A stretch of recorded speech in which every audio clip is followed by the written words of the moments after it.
नमस्कार दोस्तों, आज हम लोग पढ़ने वाले हैं साइंस का महत्वपूर्ण चैप्टर अध्याय 2 अम्ल, क्षारक एवं लवण के बारे में। आइए दोस्तों शुरू करते हैं अपना चैप्टर। सबसे पहले पढ़ते हैं अम्ल क्या होता है। अम्ल इंग्लिश में इसको बोलते हैं एसिड। आइए इसके बारे में पढ़ते हैं। अम्ल के बारे में, इसका स्वाद खट्टा होता है। अम्ल का स्वाद कैसा होता है दोस्तों? तो खट्टा होता है। ये नीले लिटमस पत्र को लाल कर देता है। ये अम्ल जो होता है नीले लिटमस पेपर को लाल कर देता है। उसके बाद ये जलीय विलयन में H+ आयन देता है। तो ये अम्ल के गुण हैं, अर्थात इसकी पहचान कैसे की जाती है, अम्ल है या नहीं है वो। उदाहरण में HCl क्या है? हाइड्रोक्लोरिक एसिड है, ये है एक अम्ल। उसके बाद उसके और भी एग्जाम्पल पढ़ते हैं। H2SO4 सल्फ्यूरिक एसिड, इसको क्या बोलते हैं? Sulphuric acid. CH3COOH acetic acid. और इसका लास्ट एग्जाम्पल है ये C6H8O7, इसको बोलते हैं साइट्रिक एसिड। तो ये अम्ल के एग्जाम्पल हैं। तो ये इसके उदाहरण हैं और ये इसकी पहचान है। आइए हम लोग आगे पढ़ते हैं कि किसमें कौन सा अम्ल पाया जाता है। इमली में टार्ट्रिक अम्ल पाया जाता है। कौन सा अम्ल होता है? टार्ट्रिक अम्ल। सिरका में एसिटिक अम्ल पाया जाता है। और बिच्छू के डंक, जो बिच्छू डंक मारता है उसमें फॉर्मिक अम्ल पाया जाता है। फॉर्मिक अम्ल दोस्तों चींटी के डंक में, मधुमक्खी के डंक में और बिच्छू के डंक में फॉर्मिक अम्ल पाया जाता है, जिसे मेथेनोइक अम्ल भी कहा जाता है। आगे पढ़ते हैं। दूध में लैक्टिक अम्ल पाया जाता है। नींबू में सिट्रिक अम्ल पाया जाता है। और टमाटर में ऑक्जेलिक अम्ल पाया जाता है। चींटी के डंक में भी फॉर्मिक अम्ल पाया जाता है। जितने भी डंक हैं, चाहे चींटी का हो, चाहे मधुमक्खी का हो, चाहे बिच्छू का, उसमें फॉर्मिक अम्ल ही पाया जाता है। इतना हमें याद रखना है, ये चार्ट, क्योंकि एग्जाम में 1 नंबर का पूछा जाता है। उसके आगे पढ़ते हैं। सांद्र अम्ल क्या है? सांद्र अम्ल की पहचान कैसे की जाती है? जिसमें अम्ल अधिक मात्रा में हो और जल कम मात्रा में होता है, उसे सांद्र अम्ल कहते हैं। जिसमें अम्ल ज़्यादा हो और जल कम हो, उसे सांद्र अम्ल कहते हैं। उसके बाद आगे पढ़ते हैं। तनु अम्ल किसे कहते हैं?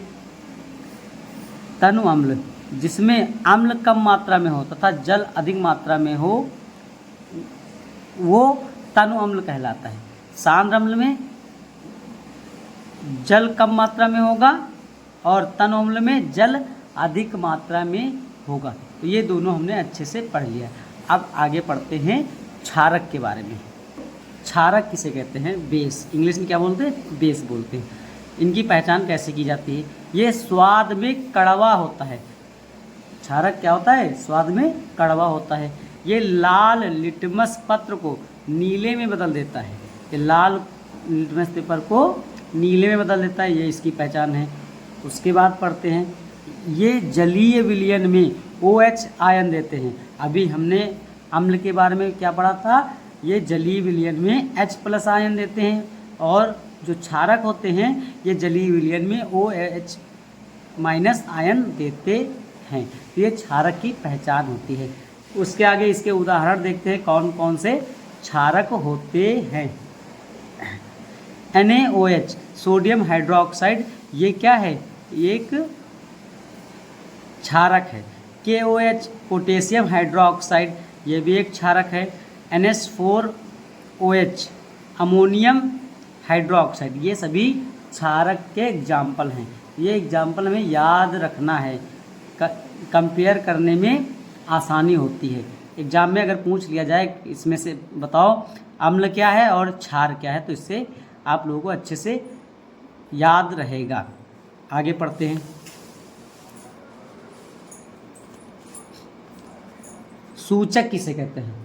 सूचक क्या होते हैं? सूचक किसी दिए गए विलयन में अम्ल या क्षारक की उपस्थिति को दर्शाते हैं। इनका रंग या गंध अम्लीय या क्षारीय माध्यम में बदल जाता है। आइए इसके बारे में आगे पढ़ते हैं, सूचक के बारे में। सूचक 3 प्रकार के होते हैं। सूचक क्या कितने प्रकार के होते हैं? 3 प्रकार के। प्राकृतिक सूचक, कृत्रिम सूचक, जिसे संश्लेषित सूचक भी कहा जाता है, और लास्ट है गंधीय सूचक। दोस्तों सूचक पहले हमें ये पता होना चाहिए कि है क्या। किसी भी रासायनिक अपक्रिया में, ठीक है, कैसे पता करेंगे कि ये अम्ल है कि क्षार है? वो जो बताता है ना जो चीज़, वही होता है सूचक। जैसे अम्ल खट्टा है, तो अम्ल की पहचान किससे हो रही? लिटमस पेपर से, ठीक है, जो नीले लिटमस को लाल करता था, तो ये एक सूचक है। इससे पता चलता है कि ये अम्ल है कि क्षार है। तो वही सूचक हमें पढ़ना है कि प्राकृतिक सूचक क्या होता है, कृत्रिम सूचक क्या होता है, और गंधीय सूचक क्या होता है। एक एक करके हम लोग अच्छे से पढ़ते हैं। प्राकृतिक सूचक, वे सूचक जो पौधों से प्राप्त होते हैं उन्हें प्राकृतिक सूचक कहते हैं। उदाहरण में पढ़ते हैं। सूचक यहाँ दिया गया है, ये अम्ल दिया है, ये क्षार दिया। कहने का मतलब जो सूचक होंगे वो अम्ल को कैसा कर देंगे और क्षार में, वो अम्ल में कैसे बदल जाएंगे और क्षार में कैसे बदल जाते हैं। आइए देखते हैं। जो लिटमस पेपर होता है, अगर लिटमस पेपर को अम्ल में डुबोएंगे तो लाल हो जाएगा, अगर क्षार में डुबोएंगे तो वो लिटमस पेपर नीला हो जाएगा। अब आइए हल्दी को देखते हैं। अगर हल्दी को अम्ल में डुबोएंगे या अम्ल में मिलाएंगे तो पीला हो जाएगा कलर। अगर हल्दी को क्षार में मिलाएंगे, क्षारक में, तो वो उसका कलर लाल हो जाएगा। तो ये होते हैं प्राकृतिक सूचक। आइए पढ़ते हैं इसका अगला पार्ट, कृत्रिम सूचक। कृत्रिम सूचक वे सूचक जो रसायन द्वारा बनाया जाता है उन्हें कृत्रिम सूचक कहते हैं, अर्थात जो वैज्ञानिकों के द्वारा बनाया जाता है उसे कृत्रिम सूचक कहा जाता है। उदाहरण में यहाँ सूचक अम्ल और क्षारक दिया है। फिनोल्फ्थेलीन ये पहला सूचक है। ये अम्ल में अगर इसको डुबोएंगे या मिलाएंगे तो ये इसका कलर रंगहीन हो जाएगा। इसका मतलब रंग ही नहीं दिखेगा किस रंग का है। उसके बाद इसमें मतलब कोई रंग नहीं चढ़ेगा, ये होता है इसमें। उसके बाद क्षारक में अगर इसको मिलाएंगे तो इसका कलर गुलाबी हो जाएगा। आगे पढ़ते हैं। मेथिल ऑरेंज, मेथिल ऑरेंज को अगर अम्ल में मिलाएंगे तो लाल कलर हो जाएगा और क्षारक में मिलाएंगे तो इसका कलर पीला पड़ जाएगा। तो ये होता है कृत्रिम सूचक। आगे पढ़ते हैं। गंधीय सूचक किसे कहते हैं? जिन सूचक की गंध अम्लीय या क्षारीय माध्यम में बदल जाता है उसे ही गंधीय सूचक कहते हैं। अर्थात जिस सूचक को अगर अम्ल में मिलाएंगे तो उसकी गंध अलग होगी, अगर क्षार में मिलाएंगे तो उसकी गंध अलग होती, उसे गंधीय सूचक होते हैं। अर्थात गंध से जिससे हमें पता चले कि ये अम्ल है कि क्षार है, वो गंधीय सूचक होते हैं। जैसे प्याज का रस, अगर प्याज का रस अम्ल में मिलाएंगे तो तीव्र गंध होगी और अगर क्षारक में मिलाएंगे तो कोई गंध नहीं होगी। वैनिला जो आइसक्रीम होती है उसको अगर अम्ल मिलाएंगे तो समान इसकी जो गंध होगी समान रहेगी, जैसे पहले रहेगी वैसे ही सेम रहेगी। उसके बाद अगर क्षारक में मिलाएंगे तो इसकी कोई गंध नहीं रहेगी। लौंग का तेल अगर अम्ल में मिलाएंगे तो ये इसका जो गंध है वो पहले की जैसा ही रहेगा, अगर क्षारक में मिलाएंगे तो कोई गंध नहीं होगी। तो ये हो गया गंधीय सूचक में। अब आगे पढ़ते हैं। अम्ल व क्षारक के रासायनिक गुण, ये इम्पोर्टेंट है दोस्तों, इसको अच्छे से पढ़ते हैं। धातु की अम्ल व क्षारक के साथ अपक्रिया, अगर कोई धातु अम्ल के साथ अपक्रिया करती है तो क्या होता है और क्षार के साथ अपक्रिया करती है तो क्या होता है। पहले अम्ल के साथ अपक्रिया कराते हैं। अगर अम्ल में धातु के साथ अपक्रिया कराएंगे, मतलब कि धातु को अम्ल के साथ अपक्रिया कराएंगे तो लवण बनेगा और हाइड्रोजन गैस भी निकलेगी। जैसे अम्ल क्या ले लिया, HCl। ये दोस्तों जो दो आगे लिखा है ये इक्वेशन को बैलेंस करने के लिए लिखा गया है। हमें मेन फोकस करना है HCl। HCl एक अम्ल है और Zn एक धातु है जिसको जिंक बोलते हैं। इसकी अपक्रिया साथ में कराने पर ZnCl बनेगा, जिंक क्लोराइड, और हाइड्रोजन गैस भी निकलेगी। अब आइए धातु की अपक्रिया क्षारक के साथ करते हैं। क्षारक प्लस धातु और आगे बनता है भी, इसमें भी लवण बनेगा और हाइड्रोजन गैस निकलेगी। तो यहाँ सोडियम हाइड्रोक्साइड क्षारक में ले लेते हैं और धातु में जिंक लेते हैं। यहाँ पर देखो Na2 ZnO2 और हाइड्रोजन गैस निकलती है। तो ये होती है अम्ल के साथ अपक्रिया और क्षारक के साथ अपक्रिया। दोस्तों पूछा जाता है, ये हमें याद रखना है कि कैसे अम्ल के साथ अपक्रिया कराएंगे और कैसे क्षार के साथ क्षार अर्थात क्षारक के साथ अपक्रिया कराएंगे। आगे बढ़ते हैं लवण के बारे में। अम्ल तथा क्षारक आपस में रासायनिक अपक्रिया करके लवण का निर्माण करते हैं। जब अम्ल और क्षार आपस में अपक्रिया करेंगे तो लवण का निर्माण होगा। आइए उदाहरण से समझते हैं। अम्ल में HCl लेते हैं, क्षारक में NaOH लेते हैं। जब इनकी अपक्रिया कराएंगे तो NaCl जो लवण बनेगा और जल बनेगा, जिसे नमक कहते हैं। अब आगे पढ़ते हैं लवण से रसायनों का निर्माण कैसे किया जाएगा। सोडियम हाइड्रोक्साइड ये भी पढ़ेंगे आगे, विरंजक चूर्ण पढ़ेंगे, बेकिंग सोडा, धोने का सोडा और प्लास्टर ऑफ पेरिस इसी में ही पढ़ेंगे। बहुत ही इम्पोर्टेंट है, हर एग्जाम में पूछा जाता है, चाहे जब पेपर हो ये चीज इनमें से एक जरूर पूछ लिया जाएगा, चाहे बड़े क्वेश्चन में पूछे चाहे 1 नंबर में पूछे। आइए इसको एक एक करके अच्छे से पढ़ते हैं।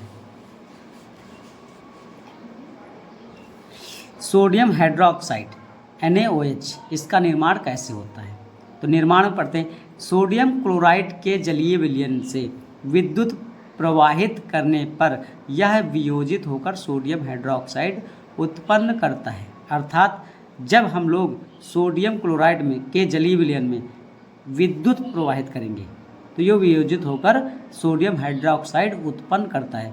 NaCl में जब जल मिलाएंगे और इसके जलीय विलयन में विद्युत प्रवाहित करेंगे, क्या प्रवाहित करेंगे? विद्युत। तब ये NaOH में टूट जाएगा और Cl और हाइड्रोजन गैस मिलेगी। तो इसको क्रिया करेंगे एनोड पर और ये कैथोड पर प्राप्त होता है। ये हमें याद रखना है। कैथोड के पास NaOH का जलीय विलयन बनता है, इतना हमें याद रखना है। आगे पढ़ते हैं उपयोग। इसका उपयोग कहाँ किया जाएगा? Cl2 का जल की स्वच्छता जो क्लोरीन है इसका उपयोग करते हैं जल को साफ करने में और PVC पाइप में। हाइड्रोजन का उपयोग, हाइड्रोजन गैस का उपयोग तो हम लोग सब ईंधन के रूप में करते हैं। उसके बाद NaOH ग्रीज हटाने के लिए, साबुन व कागज़ बनाने के लिए इसका उपयोग किया जाता है। विरंजक चूर्ण कैल्शियम हाइड्रा विरंजक चूर्ण के बारे में पढ़ते हैं। CaOCl2 निर्माण कैसे होता है? शुष्क बुझे हुए चूने, जो बुझा हुआ चूना होता है उस पर क्लोरीन की क्रिया से विरंजक चूर्ण का निर्माण होता है। शुष्क बुझे हुए चूने में क्लोरीन जब मिलाएंगे, जब क्रिया कराएंगे तो विरंजक चूर्ण और जल बनेगा। ये इसकी अभिक्रिया होती है। उपयोग पढ़ लेते हैं इसका, कहाँ किया जाएगा? वस्त्र उद्योग में जब वस्त्र बनाते हैं, सूती वस्त्र, उसके लिनेन के साफ के लिए, लिनेन को साफ करने के लिए, कागज़ की फैक्ट्री में लकड़ी के मज्जा के विरंजक के लिए, और पीने के पानी में रोगाणुओं के नाशक के रूप में प्रयोग किया जाता है। तो ये इसका विरंजक चूर्ण का उपयोग है। आगे बढ़ते हैं। बेकिंग सोडा, बेकिंग सोडा का उपयोग कहाँ करते हैं और कैसे इसका निर्माण होता है? यह होता है बेकिंग सोडा का सूत्र। NaCl जब सोडियम क्लोराइड में कार्बन डाइऑक्साइड के साथ अपक्रिया कराते हैं और जल और NaH3 इसके साथ अपक्रिया कराएंगे तो NH4Cl प्लस बेकिंग सोडा प्राप्त होगा। ये इसकी अपक्रिया है। जब खाना पकाते हैं तो गर्म करने पर NaHCO3 और Na2CO3 प्लस H2O और प्लस CO2 ये बन के तैयार होता है। इसका उपयोग पढ़ते हैं। उपयोग बेकिंग पाउडर बनाने के लिए, इसका उपयोग कहाँ करते हैं? बेकिंग पाउडर बनाने के लिए। बेकिंग सोडा प्लस टार्ट्रिक अम्ल मिलाने पर बेकिंग पाउडर बनता है। यह एंटीसीड का एक संगठन है। अग्निशामक में इसका इस्तेमाल किया जाता है आग बुझाने के लिए। उसके बाद आगे बढ़ते हैं। धोने का सोडा, जो कपड़े धोते हैं उस सोडा कैसे बनता है और इसका फार्मूला क्या होता है? दोस्तों हमें याद रखना है Na2CO3 × 10H2O, ये इसका फार्मूला होता है। निर्माण कहते हैं कैसे होता है? सोडियम कार्बोनेट के पुनः क्रिस्टलीकरण से धोने का सोडा प्राप्त होता है। ये इसकी क्रिया है, ये हमें याद रखना है। उपयोग कहाँ किया जाता है? कांच, साबुन एवं कागज उद्योग में होता है इसका उपयोग। घरों में साफ सफाई के लिए इसका उपयोग किया जाता है और जल की स्थायी कठोरता के लिए भी इसका उपयोग किया जाता है। आइए आगे बढ़ते हैं। क्रिस्टलन का जल, क्रिस्टलन का जल मतलब क्या होता है? लवण के एक सूत्र इकाई में जल के निश्चित अणुओं की संख्या को क्रिस्टलन जल कहते हैं और क्रिस्टलन जल का ये फार्मूला है, हमें याद रखना। दोस्तों आशा करता हूँ ये वीडियो आपको बहुत अच्छा लगा होगा। अच्छा लगे तो लाइक एंड सब्सक्राइब कर देना दोस्तों। जय हिंद।